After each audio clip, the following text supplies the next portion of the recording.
Hi guys! Firstly అయితే నాలాంటి mummy మీకెవరికైనా ఉంటే చెప్పండి గైస్.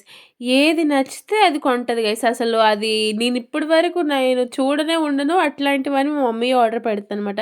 ఎక్కడ దొరుకుతాయో కూడా తెలీదు మా మమ్మీకి. ఇట్లాంటివి మీషోలో వస్తాయేమో మరి. ఇదేంటంటే గైస్, మనం నార్మల్‌గా టీ తాగాక జాలి వేసుకొని చేసుకుంటాం కదా! అట్లా కాదంట. ఇవేవో బకెట్‌లో ఉంది. అదేం నేను పాపిడి బిళ్ళలో పెట్టుకోకూడదు, ఇయర్ రింగ్స్‌లో పెట్టుకోకూడదని ఏడిపిస్తున్నాను మమ్మీని. ఏంటి మమ్మీ ఇట్లాంటిది ఆర్డర్ పెట్టావు అంటే, ఇదే కొత్త ట్రెండ్ అమ్మా. ఇందులో వేసుకొని తాగితే మంచిగా అయితదంట అని చెప్పి ఆర్డర్ పెట్టిందంట గైస్. నేనైతే దీన్ని ట్రై చేశాను. మనకైతే ఫస్ట్ టైమ్ కాబట్టి టుసుక్ అయిపోయిందనమాట. దాని తర్వాత నుంచి చేసుకుంటే నాకు తెలిసి బానే ఉండొచ్చు ఈ ప్రోడక్ట్ కూడా. ఎంత అంటే ఇది 2 కలిపి 120 ఎంతో పడింది గైస్. మీ మమ్మీస్ కూడా మా మమ్మీస్ లాగానే కొంటారేమో చెప్పండి. అలానే కొంచెం మన ఛానల్‌ని సబ్స్క్రైబ్ చేసుకొని వెళ్ళండి గైస్. ఉంటానే మరి. Bye bye.